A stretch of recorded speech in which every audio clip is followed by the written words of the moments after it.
Hello, everybody, and thank you for joining us here at the First Alert Desk on Atlanta News First Plus. I'm Maria Moreau here with your top of the hour headlines, the latest of what we're following, and the latest happenings here in Metro Atlanta. I always like to start this segment with a beautiful look outside. Just a friendly reminder, if you haven't been outside, of what a beautiful city we all call home, and the weather is looking clear and nice. We do have some rain on the way, so this is a good time to tell you to download the Atlanta News First Alert weather app. It is fantastic for getting getting weather alerts, for your specific area, getting information so that you can react when weather changes do happen. Our team of meteorologists, by the way, a hardworking team of 7, the largest in the Southeast, keeping you updated around the clock on that app. So make sure you download it. All right, I want to get you into some of your top stories that we are following. I'm going to start with this one. A Georgia deputy recently killed in a high-speed chase, and it's really just tragic to report to you.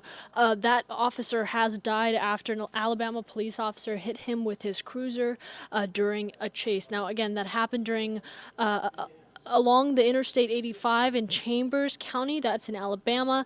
What we know so far from Lynette Police Department is that the chase began in Georgia and it at some point crossed into Alabama, leading up to that deadly crash. Now, several Georgia agencies were involved in the pursuit, including a driver who allegedly had stolen a vehicle.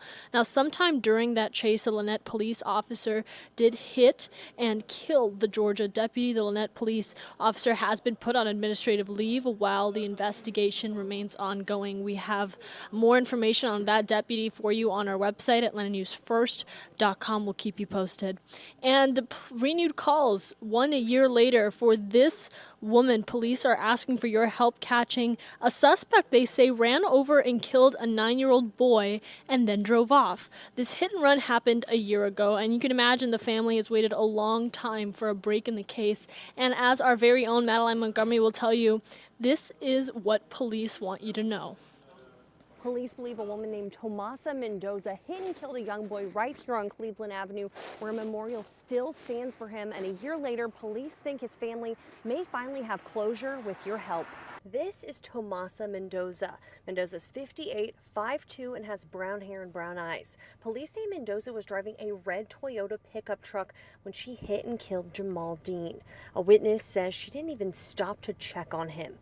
For over a year now, the community has been begging whoever killed Dean to come forward. We just want this person to turn themselves in so they can clear their conscience and allow the family to actually grieve. This is Jamal Dean. He was just 9 when he was killed on Cleveland Avenue. He was a student at Hawthorne Elementary School and played basketball. He's described as a bright-eyed, energetic athlete with his own swag. He didn't deserve to die like that. Nobody's child. Nobody's child deserves to die like that. Nobody.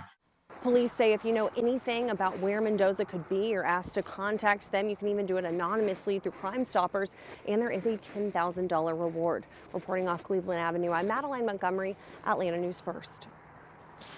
And we are not even a week into the new year, and already several Metro Atlanta families are feeling the impacts of gun violence. City leaders held a press conference earlier this morning to discuss some of the crime-fighting initiatives that they want to take on for 2024, and a lot of them do address the violent crime that we continue to see across the Metro Atlanta community. Now, this comes as you really hear a nonstop flow of gun violence stories, tragic ones of loss that we have reported to you here since the new year began, and now officials are taking action. They're saying that they're going to look closer at the issue and address how far they've come, but also hold themselves accountable and see what more they could do. We broke down exactly what was discussed at our news conference that happened earlier at 10 a.m.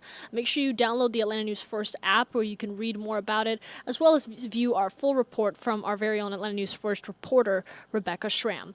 All right, and this continues to catch attention really across Atlanta, but also beyond on a national level. The trial of young thug known as the YSL trial celebrates its 1-year anniversary. I should say maybe not a celebration for those involved, but we are marking the 1-year anniversary of jury selection in the case. It is been quite the journey following this along with you all here at Atlanta News First, but also taking you up close, gavel to gavel, as this case entered its 14th day today. Now, prosecutors are alleging that young thug, whose real name is Jeffrey Williams, was the ringleader of an alleged street gang, YSL, or Young Slime Life. And this morning we heard more testimony from a now former co-defendant, Trontavia Stevens, who took to the stand yesterday, returning today as a witness.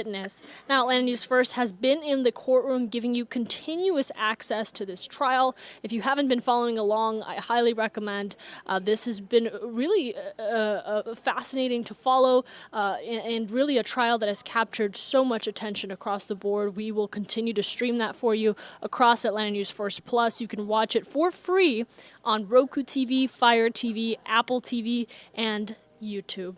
And I always like to end these catch-up quick segments on a little community note, a little reminder for you. So this one comes from Lifeline Animal Project, asking people, hey, if you've been considering adopting, maybe 2024 is the year that you welcome a pet into your home, this is the time to do it. They have too many dogs being dropped off and not enough being adopted out. The new Fulton facility is already reaching capacity and bursting at the seams. So if you have an opportunity, you can absolutely help by adopting. Listen, Lifeline says they're seeing 15 to 20 dogs being dropped off each day, and only a fraction are being taken out through adoption. Now through January 31st, you can adopt a new pet for a reduced fee of just $24. And that, by the way, covers all kinds of expenses that you are going to need. Plus, thanks to an anonymous donor, all senior dogs 7 years and up can be adopted for free all year long. The shelter director for the new Fulton facility said if you're contemplating pet adoption, visit one of their shelters. Just talk to them. You don't have to make up your mind, but definitely come meet some of these furry animals, cats, dogs, what have you. They are a great addition to a family. If someone who's been on the fence, go check them out. They could really use your help. And with that, I want to thank you so much for joining us here on Catch Up Quick, top of the hour segment that we like to do here on Atlanta News First Plus. Make sure you download the Atlanta News First app to stay up to date on all of the developing stories that we're following. Again, atlantanewsfirst.com is going to be the site that you want to go to that take you to the main page here. And you can see all of the stories that we're tracking, the breaking news, everything that you can see here. That is also available via our Atlanta News First mobile app on your Android or iPhone device. Again, we will continue to keep you updated. Atlanta News First at 3 is coming up next.